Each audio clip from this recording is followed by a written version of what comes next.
Hey guys, welcome to this wonderful Monday Welcome evening. to Scarves and Spikes. We are on a roll. It is not MLS Monday. Today is actually Wednesday. But look, just like every MLS team, the preseason still drags slightly on into the regular season. So here we are. I'm not going to replay the intro. You don't get to see Jurgen Damm this time. Apologies to anybody that tuned in just to see Jurgen Damm say welcome to Scarves and Spikes.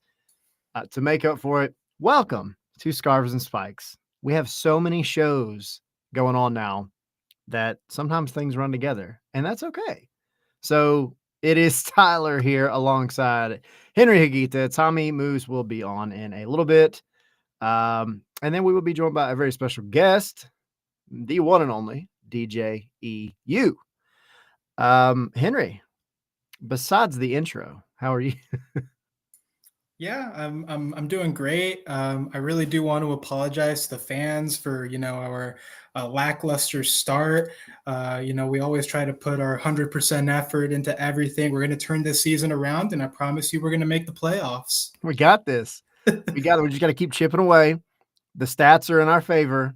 Sometimes things just don't go the way that they're supposed to. Sometimes, stats are one thing, eye test is another. And right now, we didn't quite pass the eye test coming in. Scarves and Spikes, the number one podcast for possession and XG.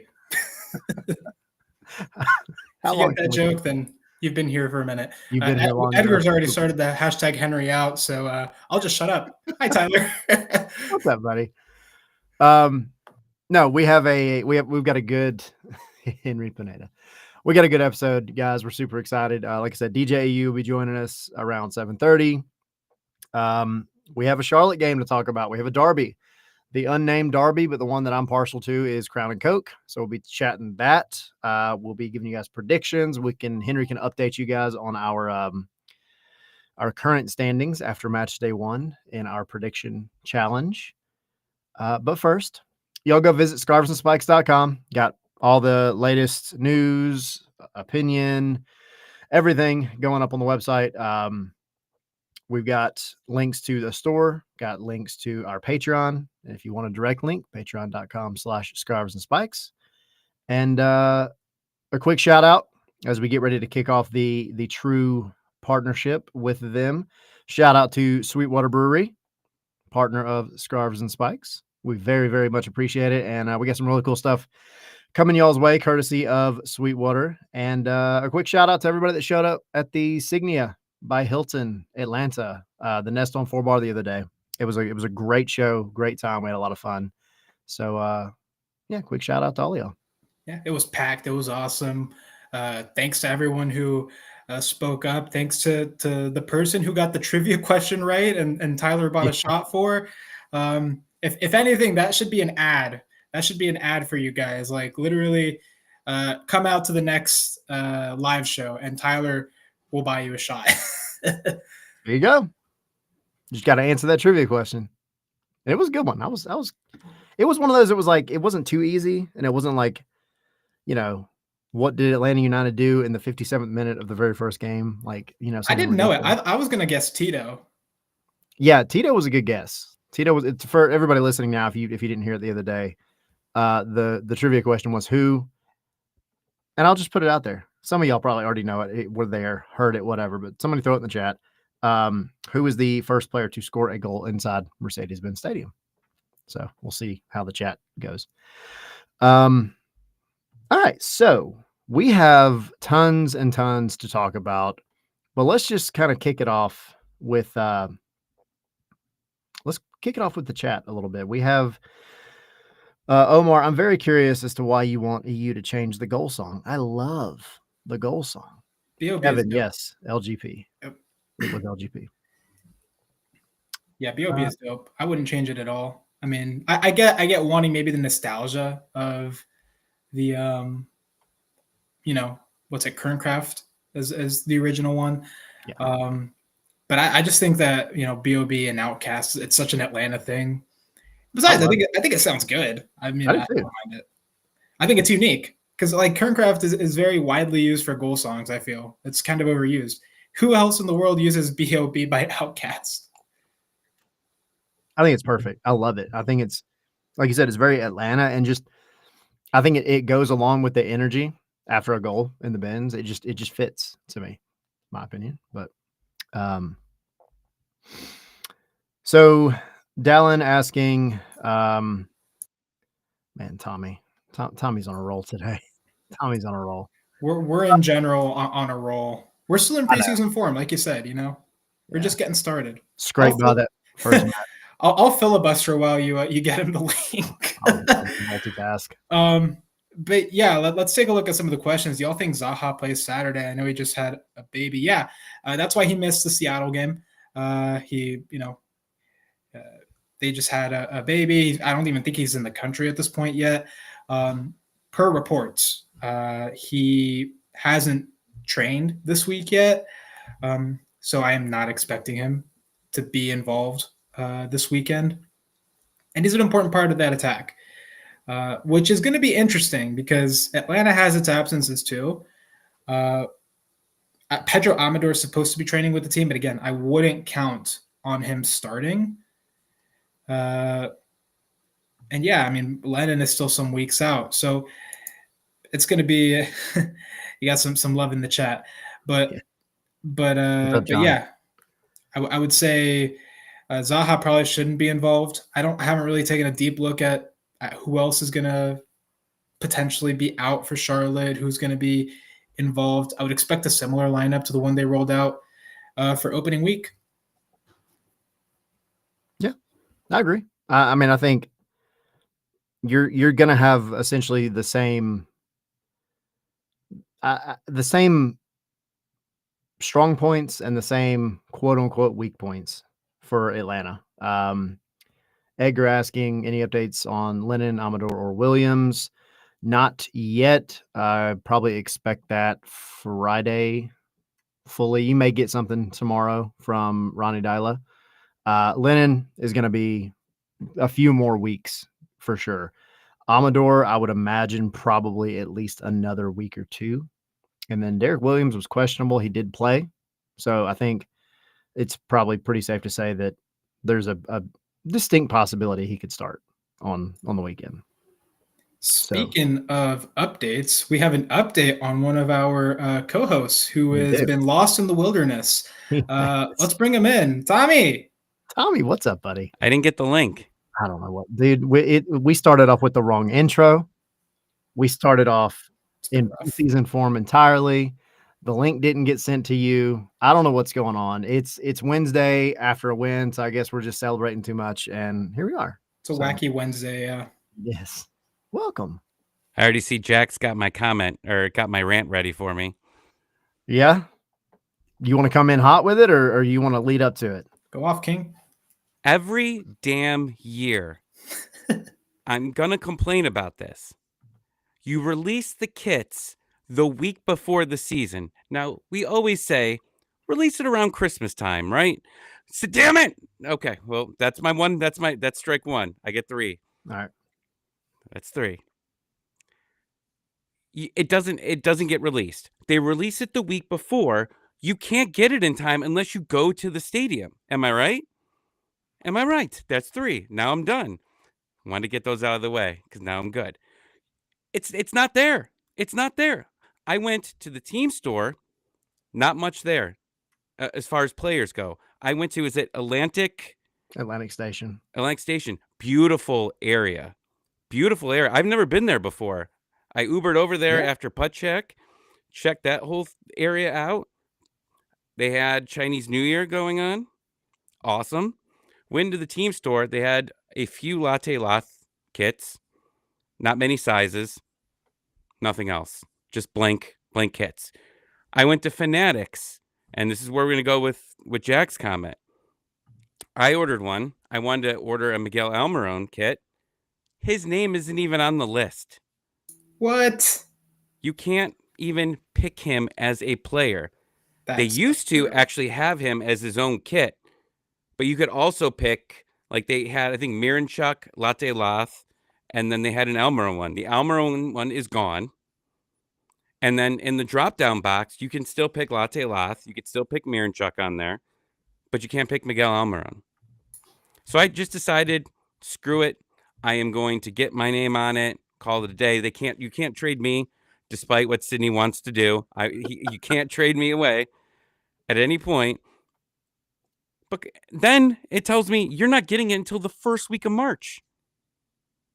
I mean, Or no, I'm sorry. No, the end of March. Okay, I was like, well, End of March is worse. Yeah. Yeah. It's like March 29th to like April 4th or something like that. Wow. You know, I something popped up the other day, and I don't remember where this was at, and I have no idea if this is true or not. But somebody said that there is a distinct possibility because I mean, Henry, you can talk about this because you have pressed many shirts in your time at your prior career.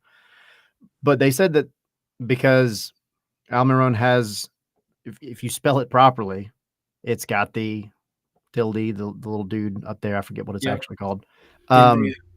And that, like, if they don't have those, that actual character, because you can't just like throw an apostrophe up on top of it. It has to be part of that actual character set that they just weren't ready for it. And maybe that's why they don't have the name on there. I don't know if that's true though. Yeah, It makes sense. That's a factor. I will say that is a factor.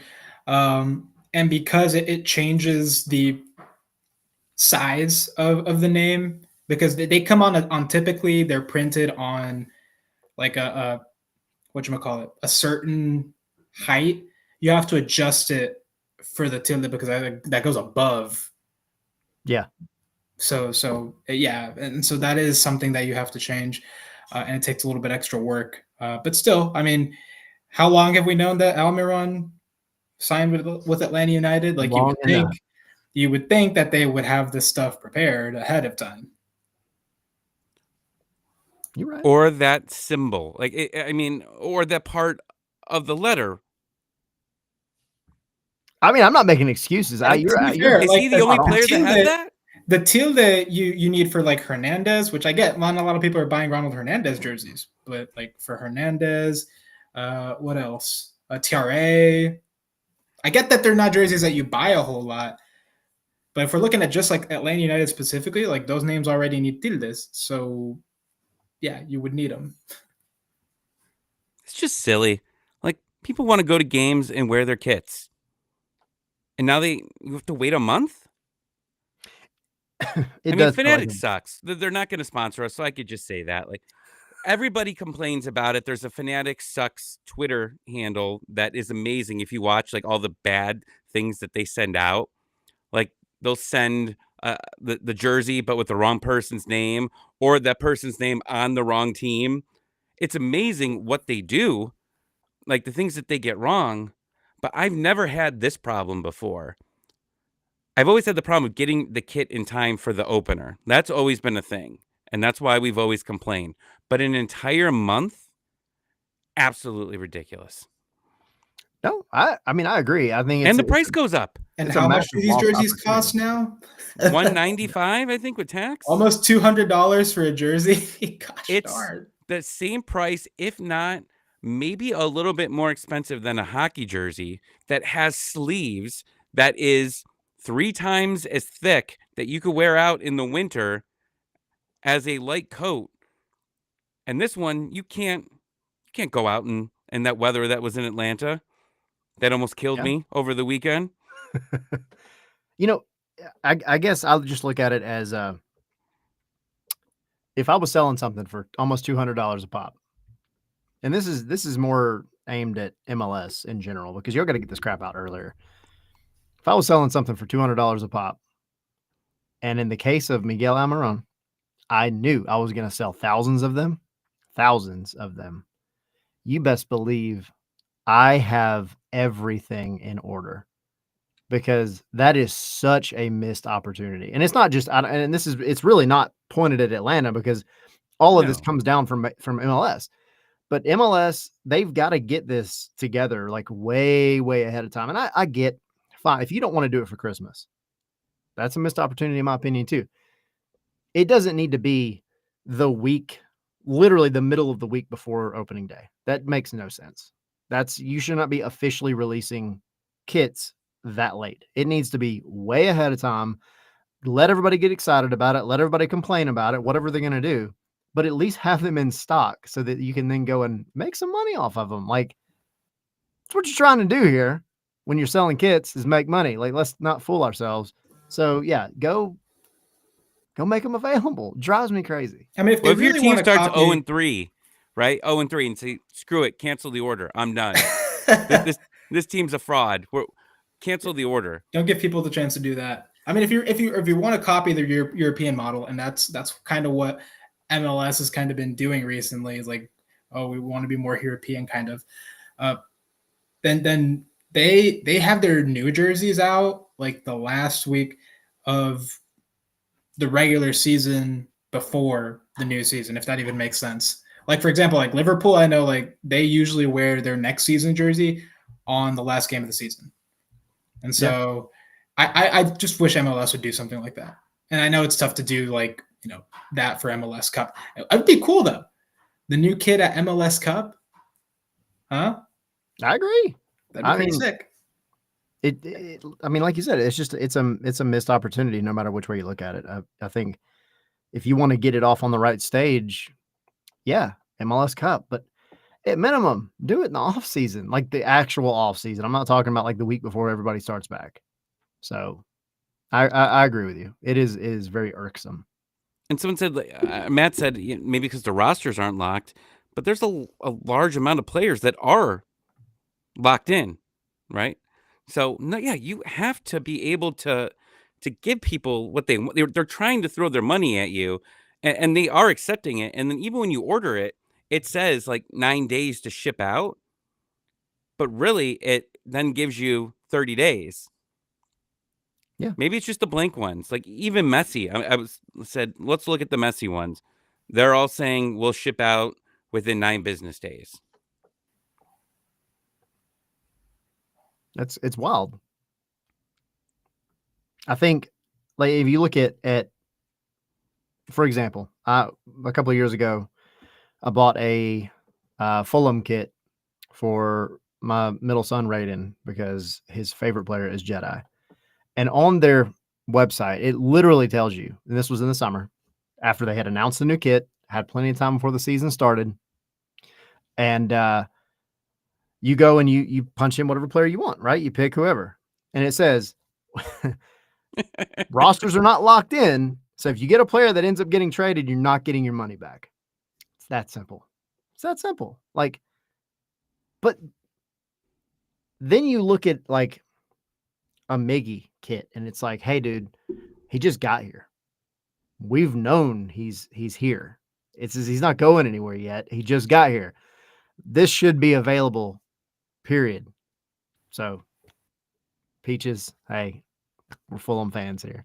You would get really mad when I tell you I'm an Arsenal fan, probably. But anyway. Just bookmark this for next year. I'm 99.9% sure I said this last season. Just record this and play it again. But it got worse. That's why I wasn't going to bring it up until I saw that it said April. That's 4 or 5 match weeks. Yeah. Like I'm going to Cincinnati in a couple of weeks. I wanted to wear it. Yeah. It's not going to happen. I agree. It's wild. But I get it, and you're right. I think a year ago we probably had a very similar conversation. Probably will continue unless they just make a drastic change in how they do kit releases. Like just 2 weeks earlier. That's all you got to do. Just 2 weeks earlier. First week of February. Look, Valentine's Day gifts, right? I want to give a Valentine's Day gift. I want to give her a kit, and I want to give her me. That's what you get. That's what you get, Tina. You get me in a kit. That's what you get. Easy maybe enough. Just in a kit. Who knows? Who knows what's going to happen? And this is how the rated R part starts. Well, I was going to say, we were doing so well. This is how Ryan and Kay were born. Was oh geez. Oh, just a soccer kit. Yeah. All right. Well, at that time it was probably a Mighty Ducks. Learned a lot more today than I thought I was going to. Yeah, you'll think about it around 10:30 tonight. I won't. I promise you, I won't, buddy. All right. Well, I see Henry's already thinking of it, so we're in good shape. Anyway, So that's the rant. That's the rant for me for this season. We'll bring it back. We'll throw a party when everybody gets theirs in April. We'll all post it. I didn't think that the tweet I put out about it was gonna like go far, but then like other teams fans started seeing it and started retweeting it. We got Orlando people retweeting it, LAFC people. Hey, Kevin, that's not a bad idea. Kevin's saying Tommy wants him to have a QR code at the signing of the press conference to order kids. Like, hey, Wasn't there a QR code in that press conference for Latte Lath? what? not that I'm aware of. There was unless some they had it. QR code going, or maybe it was just for tickets to games, but there was a QR code during one of them. I don't recall any of that. Not in person. I remember seeing the QR code. I didn't know what Atlanta United was trying to do. I hear if you scan those QR codes, you get onto the dark internet.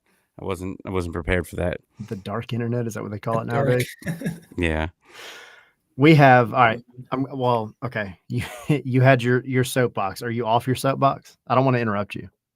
I'll step down now. Okay. We need to talk about, let other people take the spotlight and step up to their awards that they've won. And there are 2 for Atlanta United this week.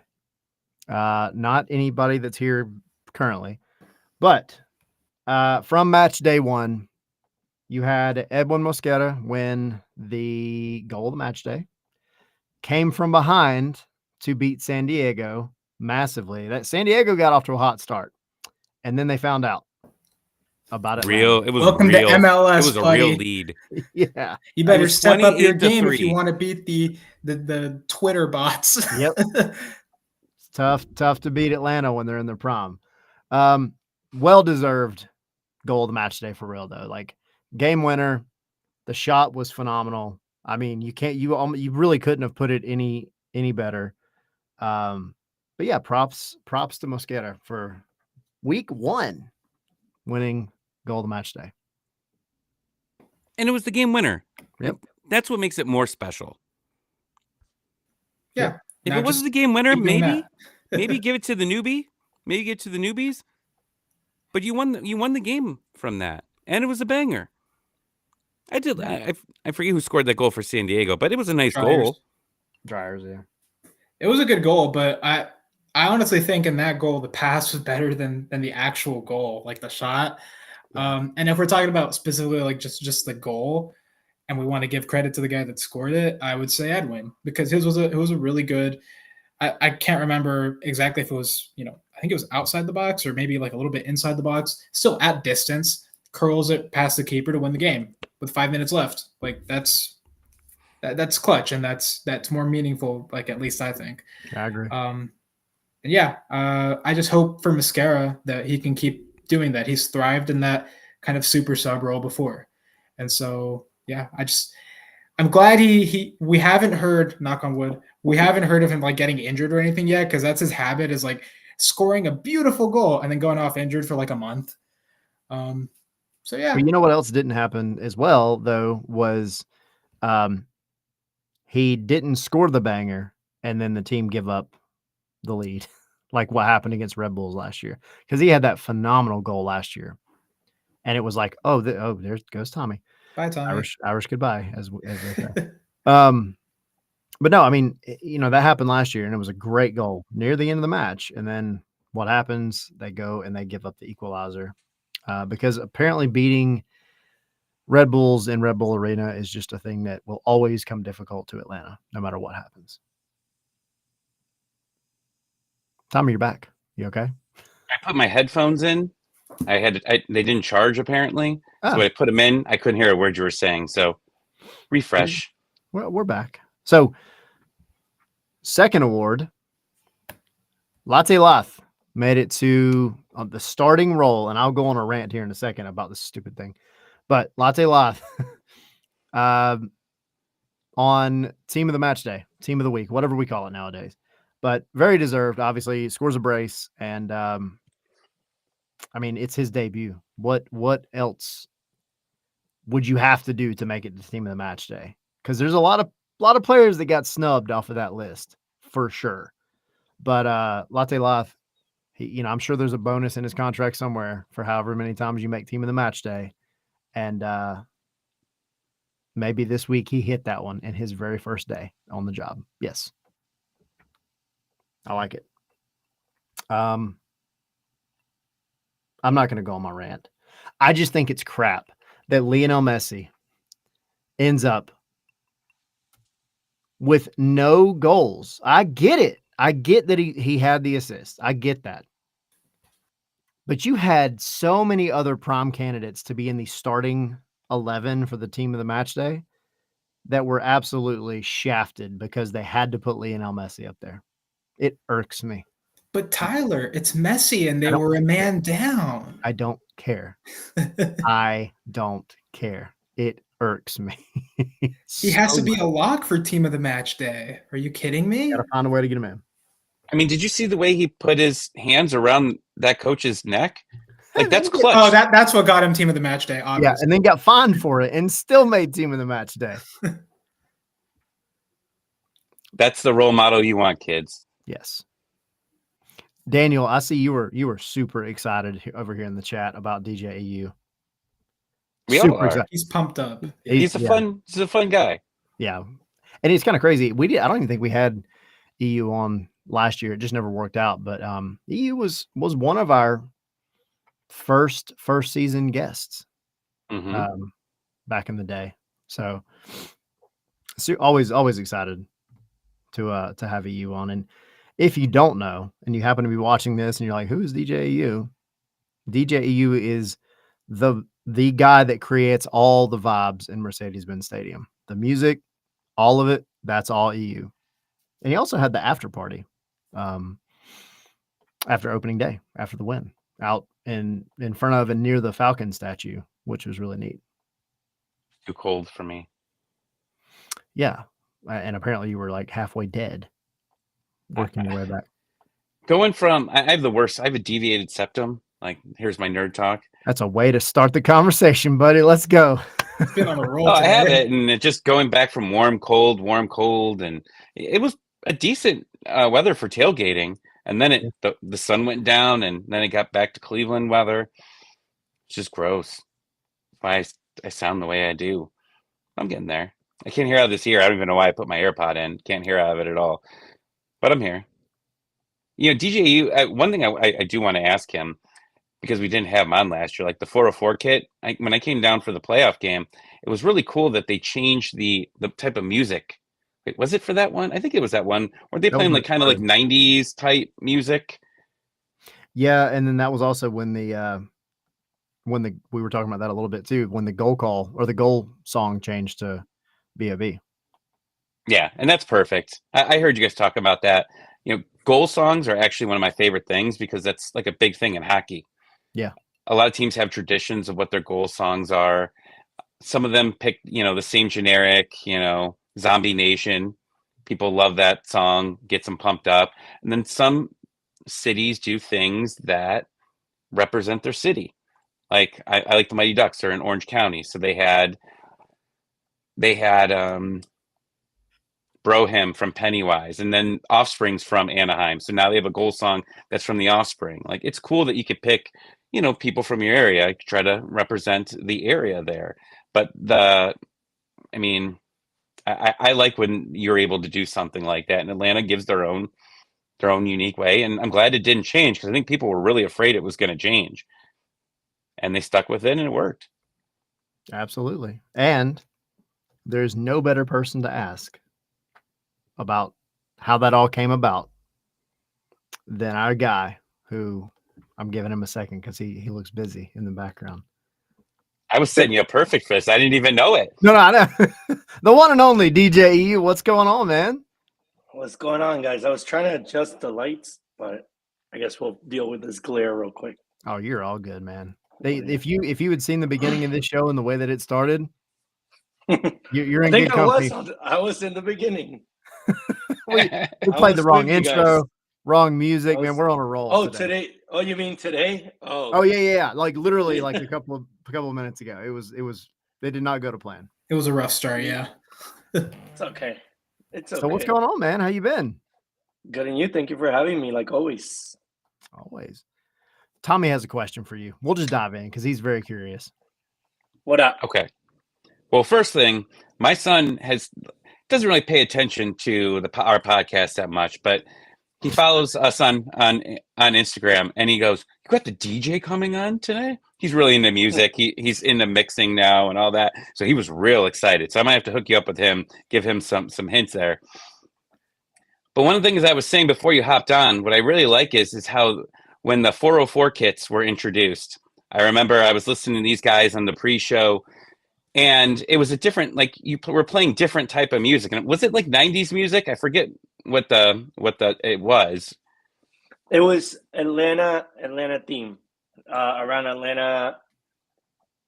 It was around Atlanta music, the Atlanta sound. It was a kit that was designed by Atlanta Influences Everything. How's the sound? Is it good? Yeah, Can you guys hear me? Yeah. All right. So that match, the sound of the stadium was Atlanta. So it really was from '96, where Outkast really made an impact. The famous "The South Has Something to Say" in the Source Awards, I believe, all the way to the crunk era, and then certain new artists. And then I believe there's always been talks about Bombs Over Baghdad, but we kind of did a survey on what should the goal song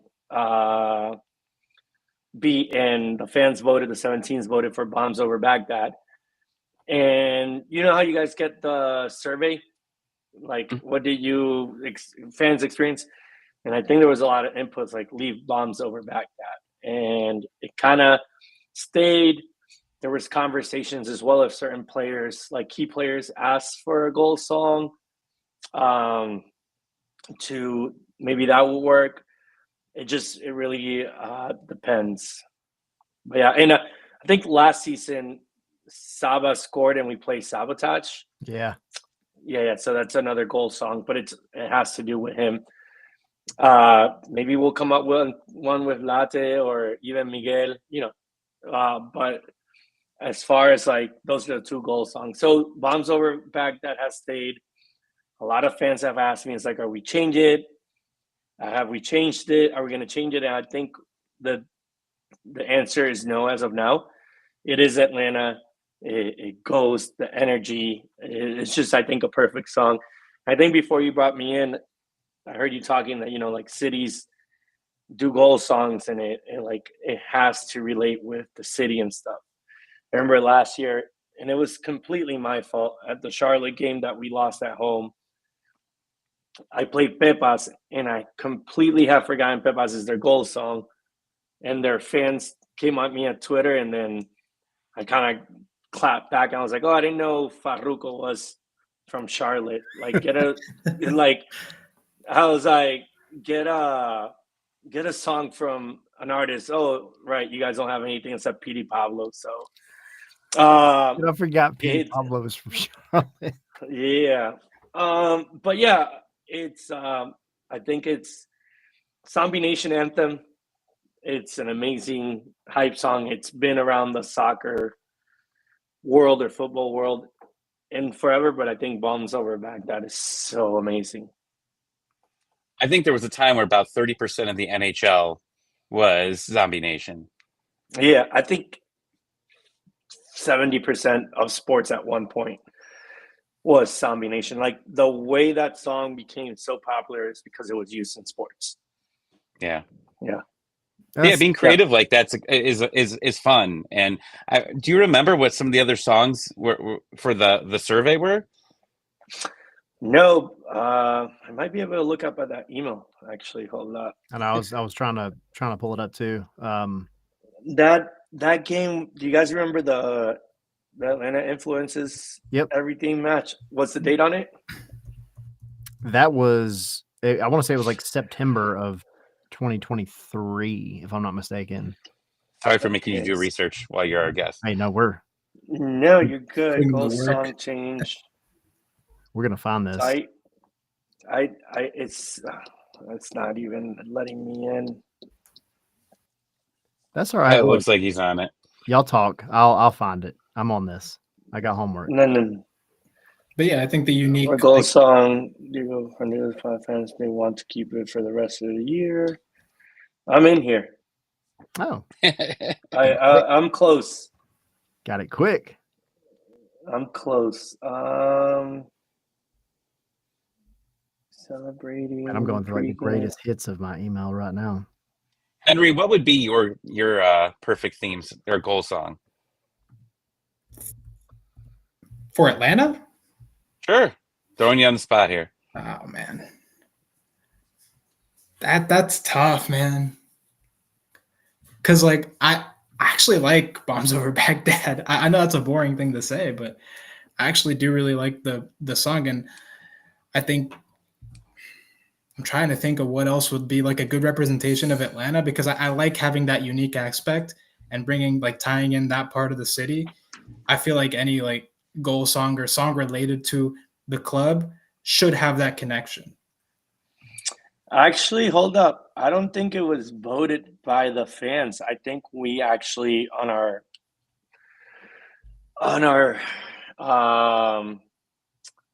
calls, right? Like music, our director had already suggested it and we all agreed and it happened. And then once it happened, the fans went ahead and voted, yo, like leave it. So it was definitely like Atlanta thing, but when she suggested that one, I don't think we went to any other one. It was just like that was it. Yeah, I think if But- I remember right, it was like you had That The was kid came another out. match. I think that was another match that we chose something. And I think that's where me and you might be confused, Tyler. yeah, it all runs together Yeah. after a while. There, there was a game where the fans got to pick everything. Was it? Like- Yes. Was it the crap? I've never heard him swear before. What's it called? The thing that they did, AmFam Cup. Was it that? That was it. That was the first match we switched. You are correct, my friend. Okay. The AmFam Yep. Cup. Yep, that was it. R.I.P. And it chose that. And then obviously when that game came, ATL thing, we did it and it worked out. It's the Well, if- perfect fit. 100%. You know, if Jurgen Damm ever comes back, Too Fast, Too Furious should be his goal song. Ah, man, I'm good. No comment. I love Our co-host is He upset. knows not to mess with that. Jurgen love- Damm I is love it. the unofficial mascot of Scarves and Spikes. See, he was I supposed to love be in him. the intro, but we fumbled that one. I love him as a person, great dude. Played really great with America, but there was something with Atlanta United Yeah. that didn't. You know who last year I was like, damn. Who was the striker that went to LA Galaxy? Barry? Miguel Berry. Oh, you better get Tommy on a roll. Let's go. Our guy leaves Atlanta and gets an MLS Cup. Yes. And he actually scored for LA a few times, I think. Yeah, I think he scored once or twice, which, He let his hair grow. yeah. He looked very different. And He's he one of got Tommy's favorite players. he's Tommy has still like a playing. Miguel Barry tattoo on his back. For life. Man, I think there's better strikers on Atlanta United too.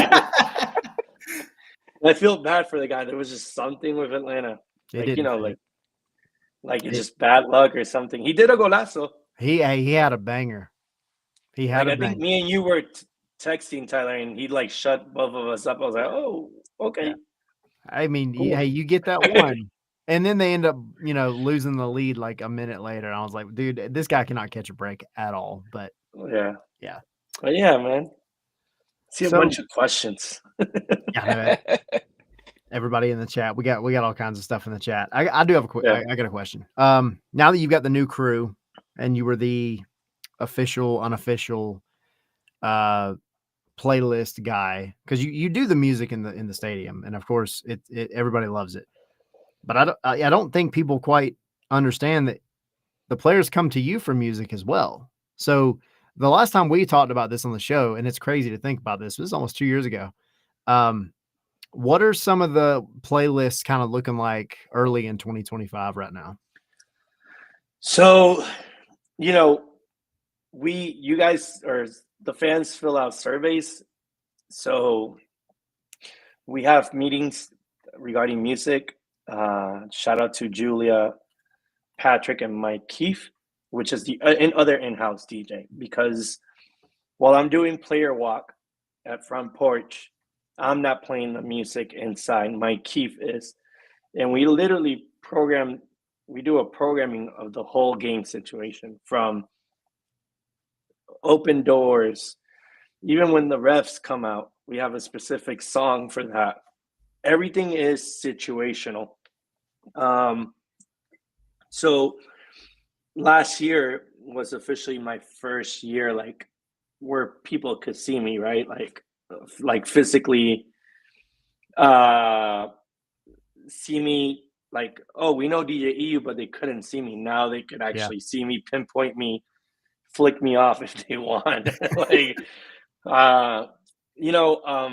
So it was a new experience and a lot of learning curve. There was like a match that I got batched because it was really loud, and I even myself knew the sound was loud, but it was out of my control because my board goes into a patching and it's controlled by our engineer, and our engineer is in a little cubicle, or like behind. Actually, he's very close to where you sit, Tyler.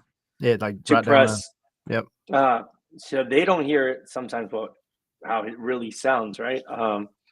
So all those things are fixed, and also the surveys came in. So a lot of the games when I first started DJing was only player warm-ups based music. So literally what the players wanted, and the surveys kind of came in, and they wanted more fan interaction. So while I'm DJing, it's almost 2 for the players, 1 for the fans, 2 for the players, 1 for the fans. But the players have a lot of similar tastes as the fans, right? Like Dax loved rock, so I was able to fill in some rock here and there, even though he talked crap about the music at the Benz. I used to like him, now I don't. No, so that's the way. But we have a very, very mixed group of guys, versus before it was heavier on the Latin. Now we have all sorts of diversity. So like Sean De Silva wants to hear more Afro beats and Amapiano, which is awesome music, but it's on a slower side of it, so it's very hard to make it work. I'm waiting on Miguel to give me what songs he wants. I don't really think he's never cared. He's been like just, or maybe he zones out. Mosquera, I know what to play. He's very Colombian. So anything, and then a cheat code that I do, right? I follow all these players, right? So every time they put a story and I see they put a song, I click on the song, screenshot it, and make a note of it. Hey, right? That's a good one. I did Media Day, obviously, and I spoke with Gusan. Gusan is a very funny guy. Really didn't give me anything, but then I played on Written by Nata, I forget her, Benningfield. He was singing it like it was karaoke, right? Like Natasha, is it Natasha Bedingfield? Natasha Bedingfield, like, and then obviously you got the new Mustard, Kendrick Lamar stuff. But then also when I play, I have to be conscious there's kids in the stadium, right? So it's really hard. It's really hard to do what I do, because I have to make sure that I'm playing for the players, and also when I'm playing music and they feature the fans are actually vibing, but also to understand that there's kids in the stadium, right? Yeah. So it's hard. But so this 2025, I kind of completely sidetracked of the question. I don't know. You're good. 2025, expect obviously some Afrobeats on the piano to some Atlanta sound, Atlanta hip hop, some Latin, rock, EDM, like just what I really know what to do. I'm trying to do. You always hear "Bring 'Em Out" because it's the song that we play when the players come out. So when you hear "Bring 'Em Out," that's when I start. Like I'm already DJing. What I'm trying to do is kind of put more of a set together that makes sense, that will flow well. So that requires a lot of prep time for me to record it and then upload it to the internet, to like Mixcloud and SoundCloud, and kind of give you guys a 20-minute or 30-minute mix of what I played at the stadium, and fans could kind of replay it back at the stadium, because during warm-ups I don't get no interruptions. The only thing that could be is like last minute they'll make an audible and something changes, and that happened a lot this past match. So I didn't record the set because I didn't like how I flowed with the music. But that's the whole goal of this year. Kind of like really plan this set out versus before I will improvise it. And that's how I really thanks for the call out.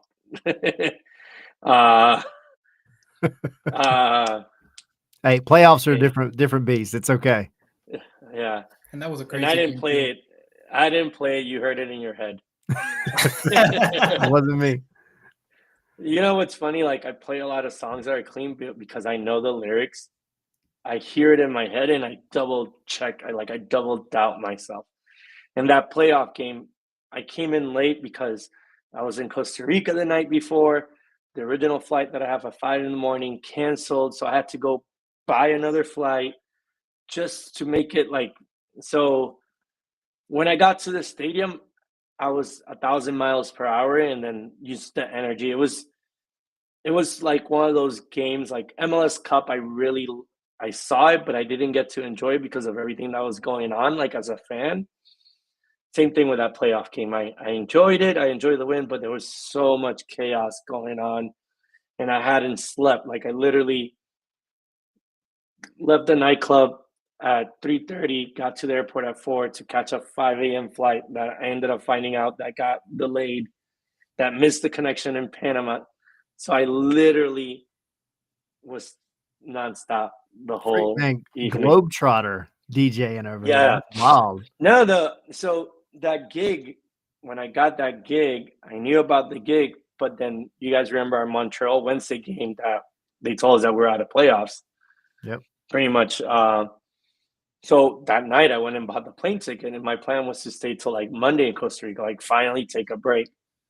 But no, everybody else decided to lose and give us a playoff opportunity. And once we eliminate Montreal, I get a text message from my boss because I was like, hey, this is going on. And he's like, well, you better find a flight.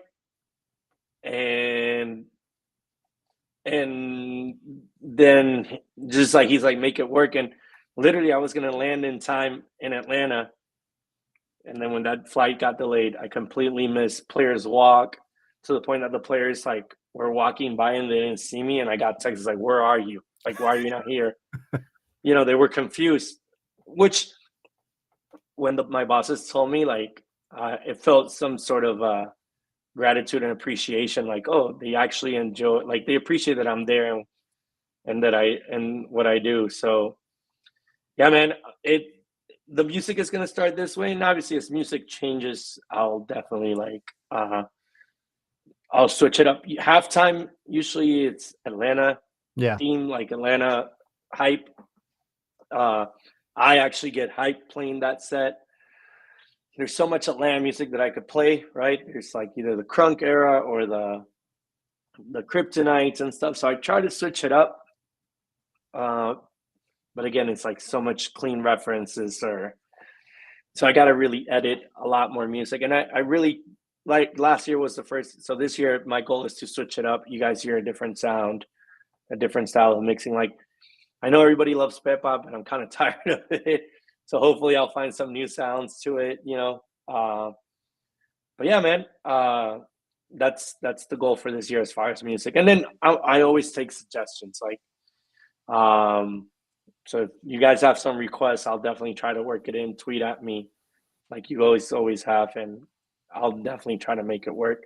But yeah, a couple years ago when we talked after you were on the show, you threw in because it was when Yakamakis was coming in and everything else, and you threw in 99 Red The Red Balloons, Yeah. I was like, and it didn't work. No, it didn't. I'm sorry I did that to you. But No, I was like, hey, they did it in Scotland and it worked, but that's a different, you know. I think that might have been a hit in Scotland. Yeah. They got different bangers over there. It's okay. Yeah. And that guy didn't really like us, apparently, after all. Yeah. We've had those discussions on the show before. I have a question for you. You say you take like requests from the players also, and you try to like mix that in. What have been some of the more like unusual requests from the players? Have they ever given you a song that you're just like, what is this? Tiago asked me for a song. I'm gonna be looking at it. I'm not trying to ignore you guys. Oh, you're good. I forget the name of the artist. Starts with a K. Because he came in with like some traditional Argentine music. Yeah, he asked for a lot of cumbia.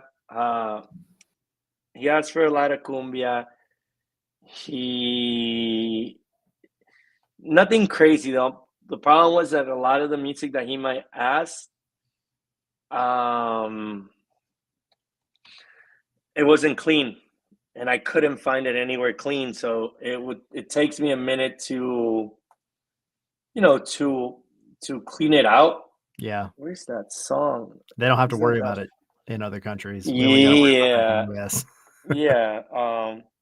Even like the Bad Bunny songs that we download that the record pools, like where we get our music. Yeah. Might say clean, and it's not really clean. Because they don't know the slang. So yeah, it was a song by Lucra, Maluma, and Kea, which was Maluma ended up beating in the remix. And it was like a bachata. It was really slow, and he was hot. So how do I not play that song, right? So I played with it, like I will upload it. It's like, oh no, not right now. And I played it, knowing that I have something to exit out, like I had something to get out and like bring up the energy. No, he did not ask for any huachiturros. He asked for more like newer more new cumbia, cumbiatón is what I call it, like that reggaeton cumbia sound. That's one. And then Shandel stays sending me Amapiano and Afrobeats records that are really slow, really good songs, but like, they don't translate to a sports energy. Yeah. For example, like last year I traveled a lot to see away games, and I would hear the music from the other DJs from the stadiums, and I would connect, and they kill it, right? They kill their sets, but I felt like there was no connection, maybe, or I might be wrong. Maybe those players like that. I just like, or maybe I just overthink it a lot. They just go there and DJ, get a check, and that's it. And that might be it. Like my passion, maybe being with a team so long. I don't know. It's just maybe I overthink it. Maybe I should just go play records. I was in Orlando multiple times last year, and Orlando to me they just do whatever. I don't even know if they have like an actual DJ that does anything. They might do in the box. Yeah. Miami did one at halftime. And I forget who the person was. Was it Bresh? It was like two DJs maybe. Yeah, that sounds right. And they have like their stand up in the like one of the like the home section, supporter section. Yeah. So Miami, that's a global party called Bresh, is actually from Argentina, but they throw a party in Miami. They have a really big brand. They're actually doing one in Atlanta in May, and they have a partnership with Inter Miami. Obviously, they did a party. They did a party for Messi last season at the Hard Rock, and their friends. So it's just one of those things that, there's that affiliation. But from what I hear is like, you go to Miami and all you hear is Latin music. Yeah, that's all it was. I mean, which down there, yeah. which I love. Like, it's dope, right? It's pretty cool. So that's where our Atlanta sound kind of becomes of an influence, and what really the team is, and what really Atlanta is, which I've always said, it's a melting pot. That's funny. Yeah. So like even like Miami's goal song, I think, is "Vivir Mi Vida" from Mark Anthony. Yep. And I think they had Danza Kuduro for a while, maybe. But Yep. they could go so I much heard both deeper, of right? those. I heard Yeah. both of those down there. So they could go much deeper into the roots. I know Columbus is Free From Desire, so I don't play Free From Desire when Columbus. Pepa's not when Charlotte. Nashville, no Mr. Brightside. And that's it. That's really all we care for. Well, Well, no Blink 182 when San Diego comes in. is that the song they picked? Well, no, Blink 182 is from San Diego, so just throwing it out there. It is a good question because they play their first home match this weekend, so we'll have to listen. Like, who do we play next at home? Is it Rebels? Yep. Yeah. I'm gonna, like, how you can watch the replays now on Apple TV. Plug, plug. No, get your MLS subscription. No, I'm joking. MLS Pass. Sometimes you could hear the songs, if they're not yelling over the. Yeah. But no, something that I do on. Oh, now I have an idea. Like, so when we play Orlando, I play the Lion King thing. I'm not sure if you guys noticed. I play the and I raise my vinyl kind of thing. But I'm gonna do something with Mickey Mouse this year. I'm gonna see like Mickey Mouse and then play Not Like Us. That'll be fire. Dude, let's go. That's coming up. Let's go. Yeah. I cannot wait. We play a lot of our rivals early this year. Yeah. Like Red Bull is not a rival, but we've had our share of exchanges with them. Miami comes really early. Yep. Orlando comes really early. I'm going to Charlotte. So if anybody's going to be up there, I get in Saturday, watch the game, and then I play at Trio. I think I'm going to Cincinnati as well. I'm doing a lot of away games. Who's going to Cincinnati? You are? I am. I live in Ohio, so I'll be there. Oh, that's true. You move, you traitor. Oh no, he's been there, but I've been there. It's almost like he moved because he basically has a second home in Atlanta. You've always been living in Ohio since day one, and you're an Atlanta United fan? Oh, I thought you moved like after COVID or something. No. But that's when this started, kind of thing, right? I just always came out for games and loved the atmosphere and just kept coming back, and then I met these guys. And so my bad. I will take why? Hold on. You got Columbus to pick from, and you picked us. Mm-hmm. I've been a Falcons fan for a long time and stuck with this. But if you're in Cincinnati, let's hook up. Yeah. I'll be there. I think I get in Friday. I'll be there for the whole weekend. I'm driving in very early Saturday morning and staying the night. Fire. I wish Jamil and Lucho still played for them. Would have loved to see them. Be a different team, yeah. Yep. Yeah. I still don't get the Lucho trade. But that's another discussion. It kind of blew everybody's mind. It blew everybody's mind. Yeah. But hey, I mean, sometimes, it here in Atlanta. Sometimes guys they got to move on. Yeah. Yeah. So I want people to drop some stuff in the chat. I know you're about to have to roll. So I got like 10 minutes left. Okay. So in the meantime, in the chat, y'all drop some ideas for EU. That's not guaranteed he's going to play them, but maybe somebody will come up with something that sticks. No, the guys that are dropping the Mickey Mouse idea for Orlando, love it. I'm going to use that. I'm going to use it. I can't wait. And then Bruno said the Charlie Brown theme song when you're playing Columbus. Done. I need to remember these things. I won't forget. I like it. I won't. So what including Atlanta. But I know you were a busy guy. It seems like the past year, man, you've been everywhere. But what all? I know you said you're going to be in Charlotte, but what else do you have going on? So, like last year, the plan was to travel a lot more the cities of the teams to not only like watch the games, DJ as well, but also like be there for the supporters that are traveling if like they wanted to go out and an experience. I have that. I have honestly, I have a lot of things and I just cannot think of them right now. I've been remodeling my house and it's like brain fried with this. Oh, dude, I And get that. my studio is like somewhat finished set up. That's pretty sweet though. Because a couple of years ago, you were still in the apartment, right? Yeah, I was at the crib. Oh, 2 years ago, yeah, I was at the apartment that I had to like, temporarily move because of COVID and shit. But anyways, man, just DJing, traveling a lot.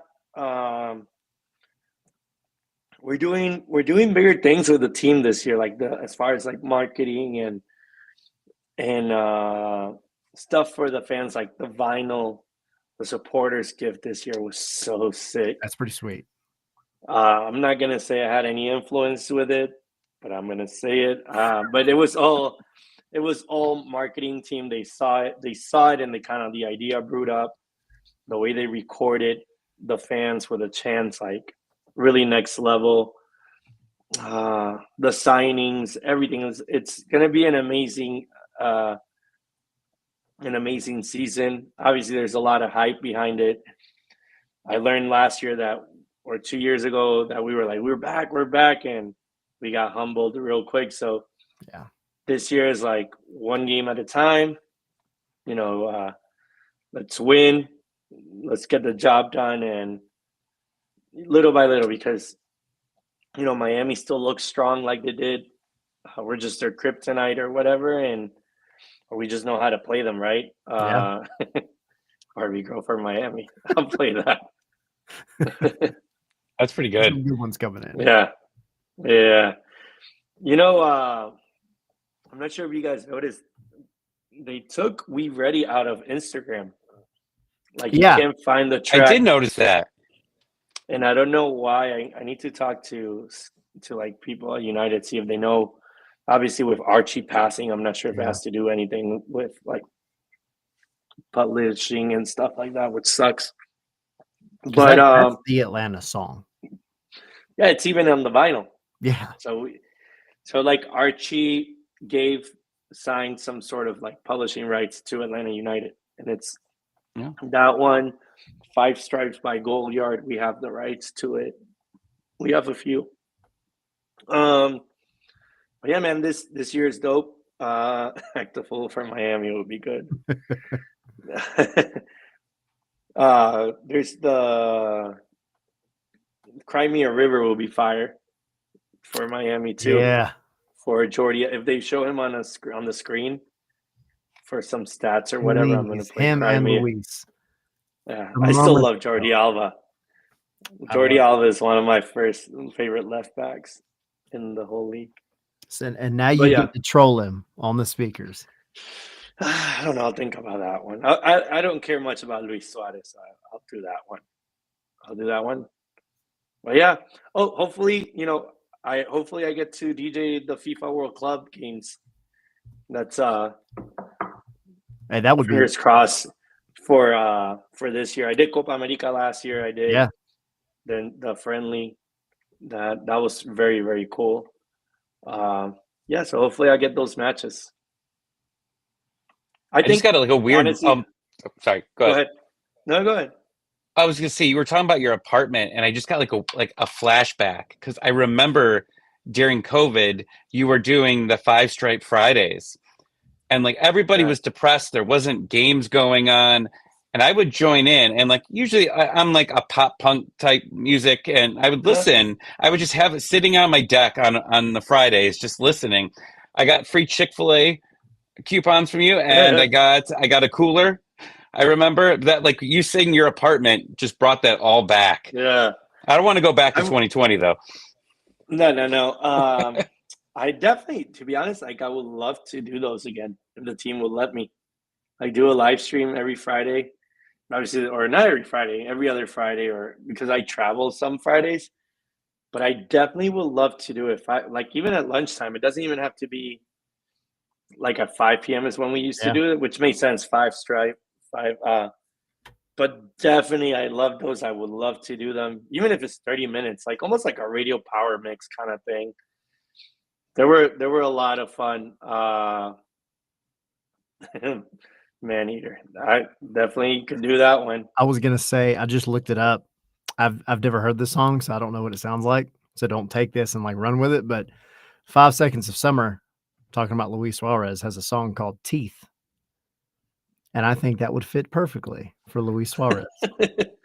I'm gonna make a note of You that. should go listen to it. It might be the worst song for like sports vibes ever, but Teeth describes Luis. So, like, let's say I don't even need to play about while player warm-ups. We could use it for like other situations, right? Like if when they come in or something, because we have to show them on the screen and stuff. But yeah, man, Luna Azul sunglasses. You know, I had Luna Azul tequila for like 2 years at my house because they would send me alcohol for me to pretend to like. And I had that. Then we did one with a scotch or a bourbon. I forgot what it was. They sent me bottles as well because for me to like put around, Yeah. like decorate. I had a Gusto gift card for like 3 years and I kept going to Gusto and giving them the number. It was those Spice Stripe Fridays were a lot of fun. They were really a lot of fun. I'm gonna bring that up. I'm gonna bring it up because I really would like to do them. We used to do them where they would take me to certain pubs and partners, but it was on a Friday. They were in Atlanta. Half of the people by the time they got there, it was like done because of traffic or XYZ reason, you know.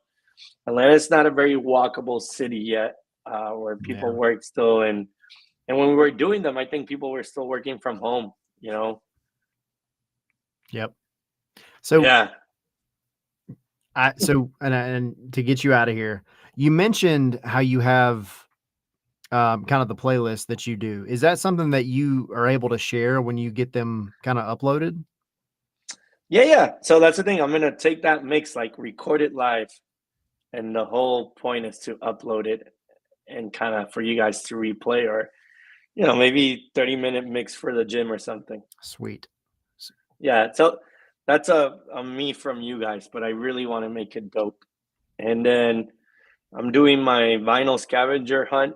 For those that don't know what it is, every year I get a new vinyl design based around the New Jersey, and I order extra ones from the print company, and I do like a little scavenger hunt as soon as before gates open, and I place them around areas in the stadium.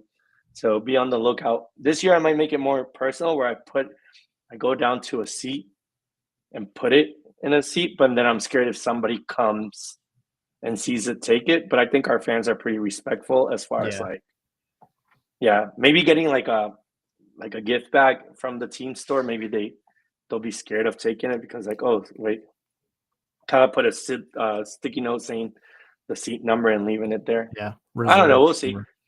Yeah, I think the scavenger hunt is fun because I know where they're at, and I just see certain fans just running and dashing just to get it. Last year, the first one, this girl, a fan, she got it, and she got every player to sign it. That's cool. Yeah, cool. And then she was missing one player, and I almost I pulled the player. I was like, "Hey, sign that," because that was the only player missing, and she was able to get it. That's signed. Awesome. Yeah, that's awesome. All right, well, thank you, dude. Any questions? Any last minute questions? Family's waiting for food real quick, but any last minute? Henry, Tommy, anything? Favorite song right now? Go.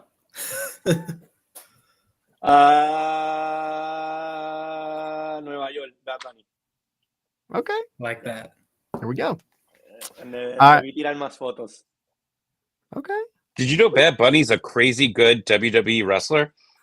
Yeah, I do. I know that. One of the best, apparently. I guess Bad Bunny's also buying a USL team in Puerto Rico. Yes, he is. I saw that. Nice. Yes. So I might need to leave Atlanta United for Puerto Rico. No, I'm joking. I will be down there to watch that team though, for sure. Yeah, That's really cool. definitely, for sure. All right, guys. I apologize for the Hey, no, short. you do your thing, man. No. We appreciate you coming on, Yes. buddy. Love Talk to you everybody. soon. 17s. See you guys in Charlotte. Yes.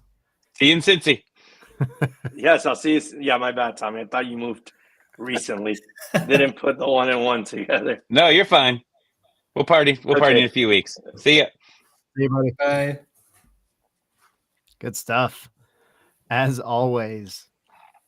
EU, again, if because I've noticed like we have some like kind of new Atlanta fans. And I think we're at that point now where first couple of years you think of like 2017, 2018, 2019 Atlanta, and you're like, oh, well, that created all the fans. But now Atlanta is getting old enough to where like new fans are coming in that weren't around back in the beginning. And so, yeah, if you don't know EU, all the vibes, the music at the Benz, man, that is that guy.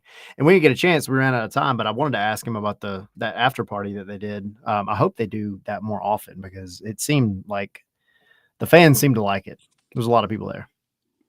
They did it after the Falcons game when it was on Thursday Night Football, and they ended up winning that game. So it was absolutely insane out there. Yeah. Like they were forcing people to finally leave because people wanted to stay the entire night and party after that game. It was a lot of fun. That's awesome. EU's one of the best at what he does for sure. And yeah, once he starts recording those playlists, we will definitely make sure we share it on social media as well because if you've this is a deep dive, and again, there's so much I could have a conversation with him about, but if you go back and listen to some of his mixes that he did for competitions, for like DJ competitions, he has got some amazing stuff. Like the way that he gets music and he listens to it and he's able to make a mix out of it that just flows really well. The dude is an artiste, and Atlanta's lucky to have him, in there in the Benz, and then he's got his cool table set up, which is even cooler. So, but yeah, DJ, you everybody, always a pleasure. So, golf club. Real quick, you brought up about new fans, and I saw the tweet. I think it was yesterday. Was it the Portland Timbers that are giving tickets away for Seattle? Okay. I think that is so Seattle is, I don't know how you prove that it's your first game. I didn't get to look deep into it, but they're giving tickets away for your first game. I think that is an amazing idea for this league, for any team, and especially for, as you say, with the Atlanta United, there were a lot of fans early on, and definitely there was a lot of fans that jumped off. Right. And that happens this isn't a knock on Atlanta fans at all. This is a knock on all fans everywhere, is that when teams go bad and the hype goes down, fans disappear. Yeah. And then there's new fans that, you got kids growing up, or even, for me, the first time I came down to the Gulch, partied with everybody, and then went over to the stadium, there were 70,000 people there at that game against Montreal, I'm pretty sure it was. I was hooked for life. And now I'm here with you guys doing this. And that's what's awesome, right? You get kids in, right? Kids are the most important part, I think, of this story, right? We can talk about adults and all of that. But kids, you bring kids into their first game, have their parents bring in, like, you fall in love. Like, they fall in love with the game. I think that's what happens. Some like my kids can't watch sports. I think kids now, like, there's a whole rant here, but as a father, and Tyler, you could jump in here. I think a lot of kids don't want to watch sports on television. Yeah. They'd rather watch a 30-second TikTok. Yeah. That's why they try to put Messi on TikTok. I mean, I'm half joking, but that's a thing. And when you bring them into that stadium to experience the whole atmosphere, the entire thing before the march to the stadium, all of that, you're gaining young fans, which means their parents are spending money, and you're helping create an atmosphere, and you help this team keep growing more fans in the future. I think it's a beautiful idea, and I hope that other teams start jumping on it, because I think what Seattle's going to have there, and obviously they're going to be very good, I think, this year, Seattle, it's going to definitely help them out in the long run. Yeah. I don't have TikTok on my phone. No, but I agree with you. I mean, Seattle is one of those that's perennially that they have good attendance, and I mean, but to your point though, you can always have more, right? You can always grow the game, and I think that's one of the things that you have to keep in mind. Like these go in cycles, and it's kind of like what I was saying a minute ago. You have the fans that were maybe getting into the team in 2018. They're now like quote unquote veterans of Atlanta United. But then in some cases, some of their kids are now old enough to go to games, and other, people that have moved here might be going to their game for the first time. And when you go into a stadium like that, you want to feel that energy, and you couple the music with how energetic the goal celebrations are by the fans. I'm not talking about the players. I'm talking about just the energy in the stadium. Like that can be an addicting thing. And like my own kids, when they go, they love, I mean, they watch Atlanta on Apple TV, the games that they can't go to, but it's, to them, it's all about going to the stadium. It's all about going to the stadium because it's a different atmosphere, and it's something you can't capture on TV. There's just no way. And so I agree entirely. And Atlanta's done some similar things, like they do have outreach where certain groups, the kids in that group might be at the game or whatever. And, but it's not like to what Seattle has mentioned, where it's like, if this is your first time, here's a ticket. That's cool. That's really, really cool, because you never know out of that group of people that comes, who is going to just absolutely fall in love with the game. For sure. So is it time to preview Charlotte? It's time to preview Charlotte. There's Henry? a game this weekend. There is a game this weekend, and you've been awfully quiet lately. Yeah. I don't know. Oh, sorry, Henry. Edgar, yeah, let's address it. We need to address this. What is it with people trying to give me a damn complex? You guys 2 in 1 week. Well, I've said right like maybe 6 times today, but which is probably better than the 50 that I assumed that I was doing before, because they created a drinking game for that. But then I started covering my mouth while I was drinking the Mountain Dew. I'm not pleasuring this bottle, guys. I'm not. Whoa! I am not doing that. He was saying the lip. He was calling it lip coolers. I felt so dirty reading it. He was calling it lip coolers. Like 50 Shades of Scarves. I'm getting complexes every time I come on this damn show. YouTube, please don't take this down. Really I know we're going into a gray area. But man, I can't do anything anymore. Just know you're It's always not being always watched. like this, I promise. We do talk I about know. soccer occasionally. I'm sorry, dude. He looks like Jinx from Pokemon.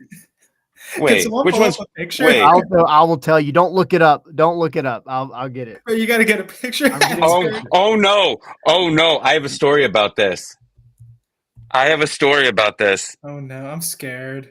That is We're amazing. never going to get to the preview. No, Edgar has completely ruined the show.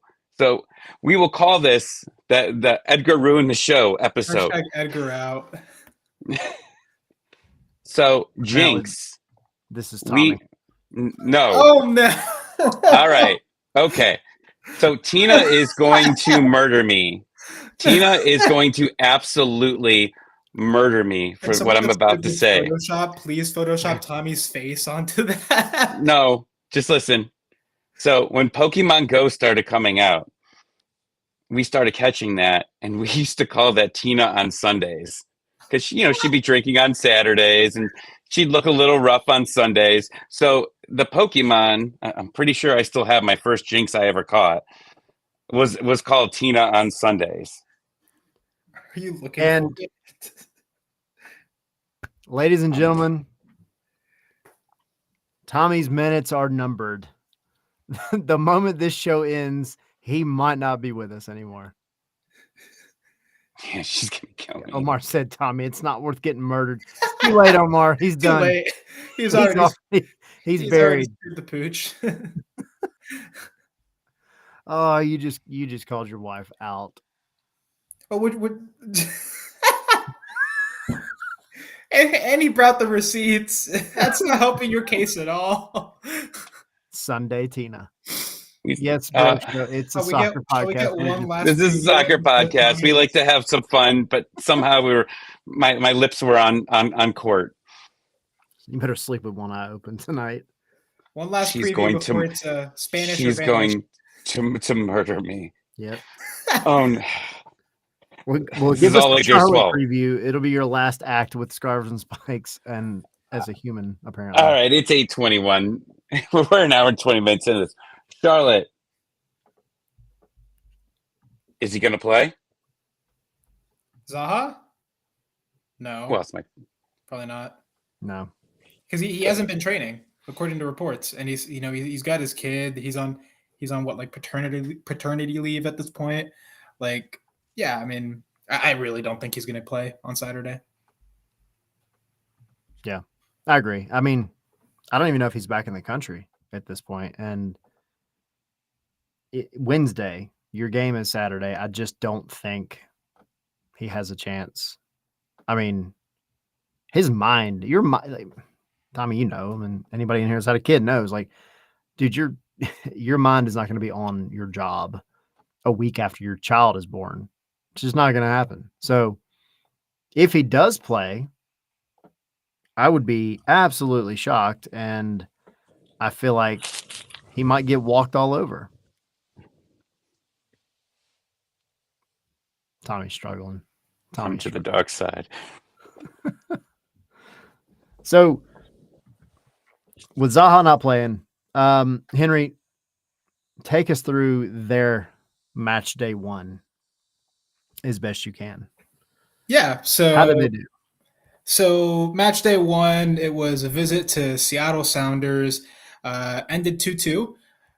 They, remember, Seattle are kind of who we as a group mostly predicted to finish first in the West. So a huge test for them. And you know, they went in without Zaha. He missed that game also. It started out, you know, there were goals from Jordan Morris to open the scoring in the 19th minute. Adelson Malanda then scores in the 35th. And then, you have Jordan Morris again to put the Sounders up 2-1. And then in stoppage time, there's an own goal from Yeimar, and then it's 2-2. It's a 2-2 draw. But Seattle, for the most part, dominant. I guess you could say it was 18 shots to 7 in favor of Seattle, 7 shots on target to 1 from Charlotte. Look, when your off-season big attacking addition isn't in the game, you can't really expect the attack to be that much better. And so while they did do some pretty good stuff, and Patrick Ajimang was dangerous, it still wasn't really enough for a Seattle team that last season was good defensively. And, you know, this season is even a little bit better and got a little bit unlucky there for that own goal to go in at the end. So, yeah, look, here's the thing with Charlotte. They're one of the stronger teams defensively in the East. So that is going to be a serious test for Atlanta's attack. They're going to have all the attacking pieces, as far as we know. And from what we saw in the opener, we can expect most of them to go almost like 80, 90 minutes. So that's going to be fun to watch. My big issue for Atlanta is, again, the back line, because I don't know who's going to be available. Derek Williams should be good to go. So at the bare minimum, you should have Derek Williams and Stian Gregerson. But your starting fullbacks are still out, I would assume. Pedro Amador might be questionable. He might be upgraded to questionable, but Brooks Lennon is almost certainly still out. So yeah, I have faith in Atlanta's attack.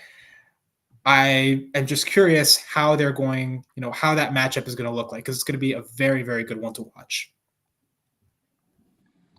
After week 1, you want to see adjustments, and you want to see how Ronnie changes for the game. I think a lot of people said that Pineda didn't actually, for a lot of games, and I don't think it was fair to say this for Pineda, but a lot of people said he didn't change up a lot for the opponent. Sometimes he did. Sometimes we felt that he just went in and copy pasted the previous match and went for it. I want to see how he adjusts to different types of games. That's what's still new and fresh with the new managers. What's he going to do in this? Obviously, we know they're good at defense. So what's he going to do to break them down and get the attacking? Yeah. And I think kind of my whole, like to add on to both of y'all, I think what I'm looking at mostly is the alternate Charlotte's defense. You have one of the best, national team defenders in Tim Ream, but Tim Ream is 38 years old, I think, if I'm not mistaken. I mean, but he's up there in defender terms, 36, 37, something like that. One of y'all will correct me here in a minute. 37. 30s. Okay. He has to defend Miguel Almiron and Latte Lath and Saba Lebjanidze. That doesn't leave a whole lot of room because defensively, yeah, you're like, to Henry's point, they're one of the better defensive teams, but you have to be able to keep up with these guys, at least in some way, shape, or form. You got to be close. And Tim Ream, for all of his soccer IQ and his ability to position himself in a really positive way, I don't know how Charlotte keeps up with those guys doing what they want to up top. I think it's going to be a big ask. But then, like Tommy, to your point, on the other side, the adjustments that you need to make, what can you do? I mean, Matt Edwards, I feel like all that I've talked about Matt Edwards over the past few days, like I'm not trying to dump on Matt. I'm really not, because Matt is a good athlete. He really is. And I think he's going to grow into a very, very good right back. But he's just young. He's inexperienced. And there's nothing that you can do to fix that except for play him. And you might have some growing pains, but that's the same thing with every young player. It is. Ronald Hernandez on the other side playing out of position. You're going to have to deal with that. And Atlanta was able to deal with it against Montreal because you had an attack that made up for it.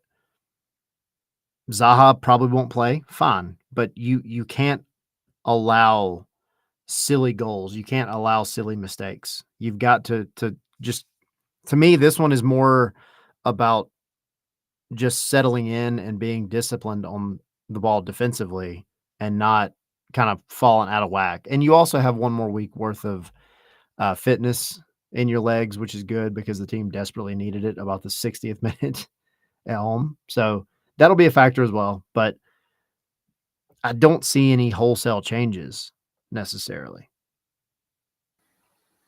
No, I think consistency's a good start here, because you don't know when you're going to need this group again. Throw the same group out there. Matt Edwards didn't do anything to lose the position, to lose his job here. See how the kid improves here. And like we said I think I said on Sunday, maybe there's a little bit less pressure on him in this game. Now, Atlanta fans do travel, so it could at certain points feel like a home game for Atlanta. That has happened before in that stadium, where the Atlanta fans have taken over and it's very loud. But there's a little less pressure on you. A lot of people say that there's more pressure playing at home than on the road, especially for rookies, young players. You just, when you're on the road, you just play your game, don't worry about the crowd, and go. It's kind of hard when you're playing your first game, your first professional game in front of 60, to whatever thousand fans that are pumped and ready to go, and you don't want to make that mistake to cost the game. I mean, I don't know what I don't know what he's thinking, but I know that's what I'd be. I would be extremely nervous in that situation there. And Charlotte, they're a loud team, but what you need to do, and Atlanta has done in that stadium before, you shut them up. very early. You get them out of the game. Didn't they turn their scoreboard off in that one afternoon game? The scoreboard just They did. I think that was 2 Ha- years ago where Yep. Caleb Wiley scored the brace. it was the afternoon game too. Yep. And that's the thing about this one. And then Henry, you jump in. And I've said it multiple times over the past 2 weeks, but Atlanta has won both games over the past 2 years in Charlotte. Charlotte has won both games over the past 2 years in Atlanta. So in this derby, which Brosho asking, do we have an official name? No, I'm partial to the Crown and Coke derby, That's good. Miggy derby, the Anton Walks derby. There's names out there, because there are definitely connections. But yeah, I don't think there's an official name yet. But I like Anyway. the Royal Rumble because it's Yeah. they have their whole Queen thing, the Crown thing, and Atlanta's like Kings of the South and stuff like that. I like that one. Yeah. But yeah, I mean, I think you just have to take the crowd out of the game quickly. Get on the scoreboard early, and just look to be a little bit more efficient in your attack and try to do. Your big thing is your attack, right? Atlanta's main asset is its attack and its players. So try to make the most of those chances. Like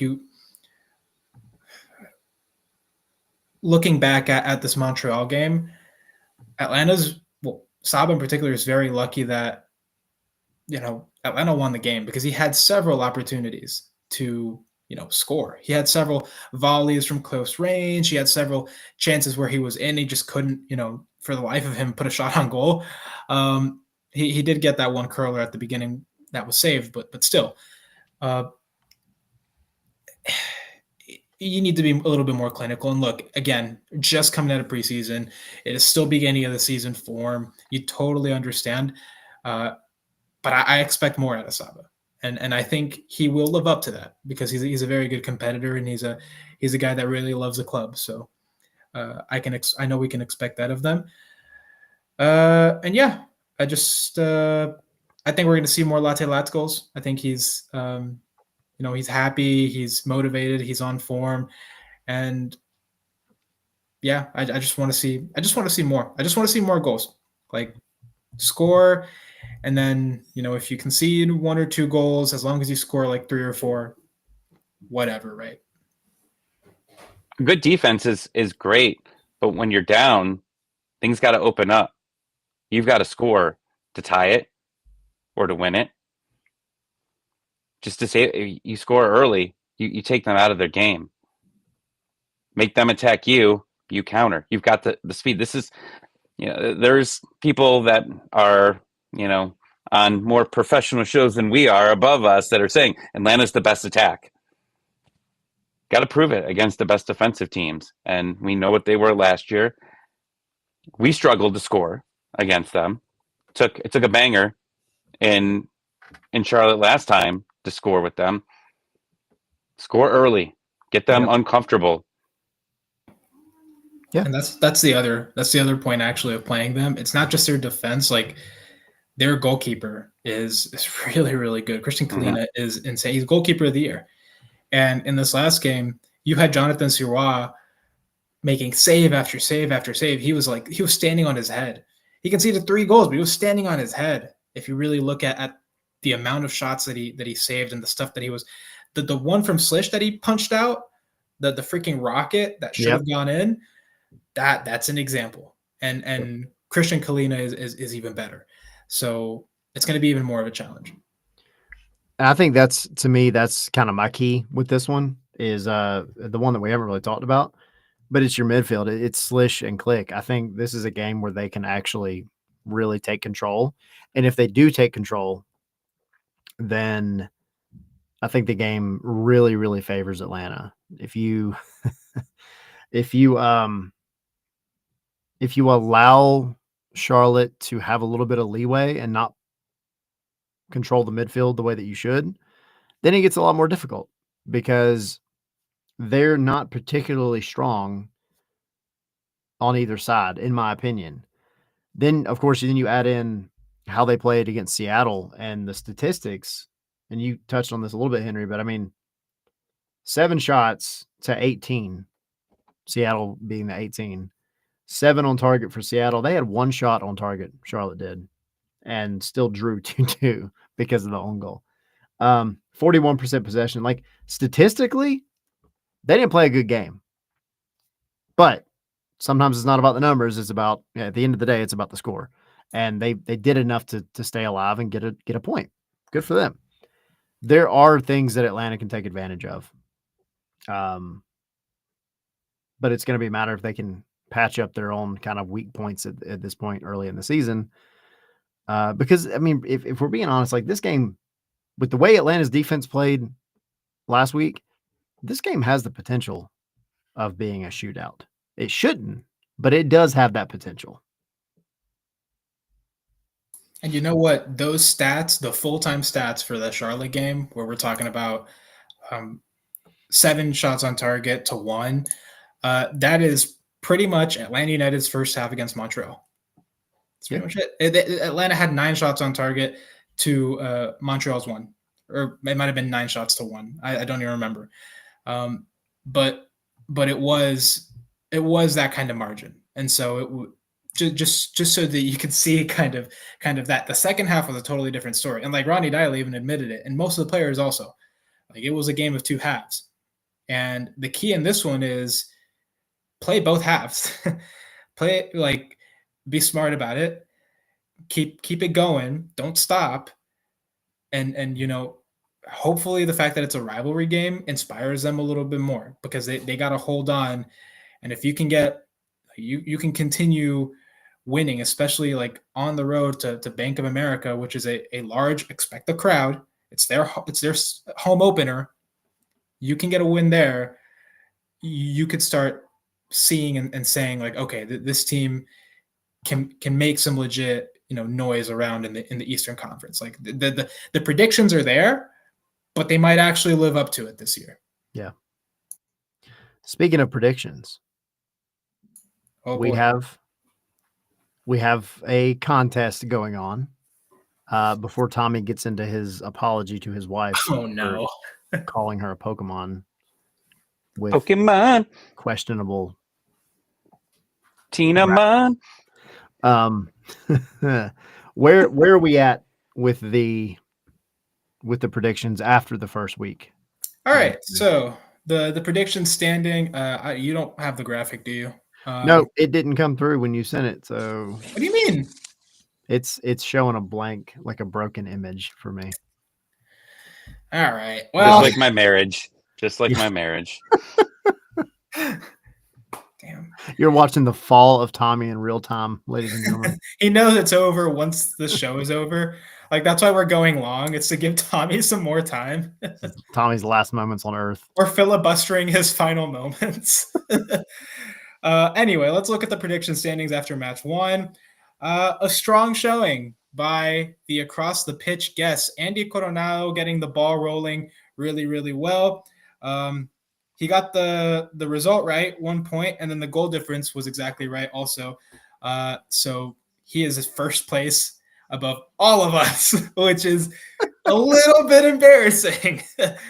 But we still won, which is what matters. Yeah, sure. You win some, you lose some, I guess.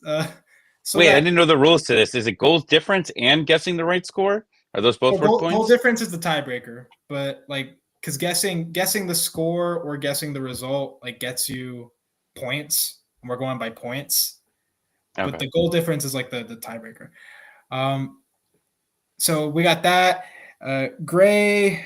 Well, yeah. After that, it's literally just all of us are tied for second. Because we all, like, most of all of us predicted a 2-goal difference. We either said 2-0 or 3-1. So we are nobody got the actual score right. No one got the actual score right. So we all have 1 point, and everyone except for the guests has +1 goal differential. Sweet. So with that being said, shall we get into our predictions for this round? Let's do it. Tommy, before suddenly somebody comes with an assassination attempt off from the side, please give us your prediction. I don't know why I thought she was going to come from the ceiling. I think I said 2-1 Atlanta. You did. think it's going to be close. I still think Atlanta ends up allowing a goal, but I think it's going to be 2-0. Charlotte's going to get one in. We're all going to freak out, get a little nervous, but they win. Cool. Tyler? I'm not going to change it just because Tommy stole it. I'm going to say 2-1 as well. You say 2-1? Yeah, I mean, defensively, the way that the last game went, I think that's a lot to try to fix in 1 week, considering you really can't change anything. I think they still get a goal, but I think Atlanta's attack is just good enough to get the win. Cool. I'm going to go with 3-2 Atlanta. I think, Atlanta is going to score goals. They've got the guys to do it. They've got the talent to do it. But I also think they're going to concede because Charlotte's attack is decent. They've got, some good figures up there. And Atlanta's defense is a good one to attack, again, because you are down a couple of fullbacks. Even if Derek Williams is there, I'm still expecting Charlotte to get a couple. But ultimately, I still think Atlanta wins. And now we get into Gray's prediction, which is 2-2. He predicts a 2-2 draw, and that I don't know what anyone else predicted. So, So what did we say the rule was? I don't know. What did we say the rule was? If you don't get the prediction in time.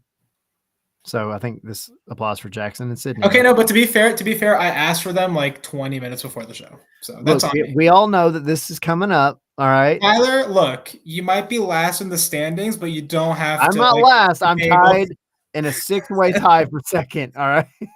I have you last in the standings, man. That doesn't matter. Only because I alphabetically am TY. Why? Yeah, I don't make the rules. What do you want me to do? I'll make it up this week. No, but we'll get their predictions in, and we'll update. I'll send that out. What? No. We're gonna be better prepared next week. We promise. Yeah. You know what's funny is we're actually very prepared for the show. Things have just gone really high and right. It's been busy up and down. Usually I'm the one really high. Now it's everyone. Oh God. Lots of 3-1s in the chat. Daniel, Bruno, Derek all saying 3-1. Daniel said, I think Charlotte conceded his old goal again. Dallin said 3-2 Atlanta. Sweet. Tommy, as your final act, Any last words? please enlighten us as to what you've done. All right, Tina. I'm gonna go upstairs in a minute and show her all of this. And here's the apology. I didn't know if we were gonna hit the final music, but here's the apology. I had AI write for me. Oh, this is. I feel like I'm Mortal Kombat about to fight. All right, here we go.